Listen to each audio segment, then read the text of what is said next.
The forest was eerily silent as Sarah ventured deeper into the woods. The sun had set, and the only light came from her flickering flashlight. She had heard the stories about these woods, tales of people who had entered and never returned. But Sarah was determined to find out the truth. As she walked, the trees seemed to close in around her, their gnarled branches reaching out like skeletal fingers. The air grew colder, and she could see her breath in the dim light. Suddenly, she heard a rustling in the bushes.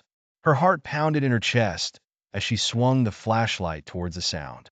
There was nothing there. She continued walking, her footsteps crunching on the fallen leaves. The forest seemed to be alive, whispering secrets in a language she couldn't understand. Then she saw it, a figure standing in the distance, shrouded in darkness.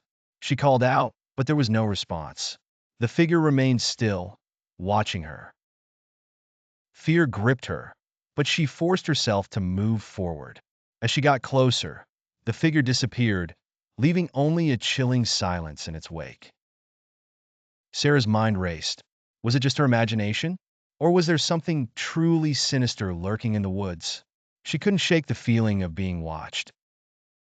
She stumbled upon an old, abandoned cabin.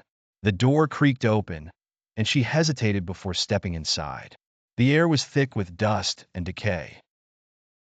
Inside, the cabin was filled with old furniture covered in cobwebs. A sense of dread washed over her as she explored the dark, musty rooms. In the corner of one room, she found a diary. The pages were yellowed with age, and the writing was barely legible. It spoke of strange occurrences and unexplainable events. As she read, she felt a presence behind her. She turned around, but there was no one there. The feeling of being watched grew stronger. Suddenly, the door slammed shut, and the room plunged into darkness. Panic set in as she fumbled for her flashlight, her hands trembling. The light flickered on, revealing a shadowy figure standing in the doorway. It moved closer, and she could see its hollow eyes and twisted smile. With a scream, she bolted for the door, but it wouldn't budge. The figure was almost upon her, its cold breath on her neck. She closed her eyes, bracing for the worst. Just as she thought it was over, the door burst open, and she stumbled out into the night. She didn't stop running until she was out of the forest, vowing never to return.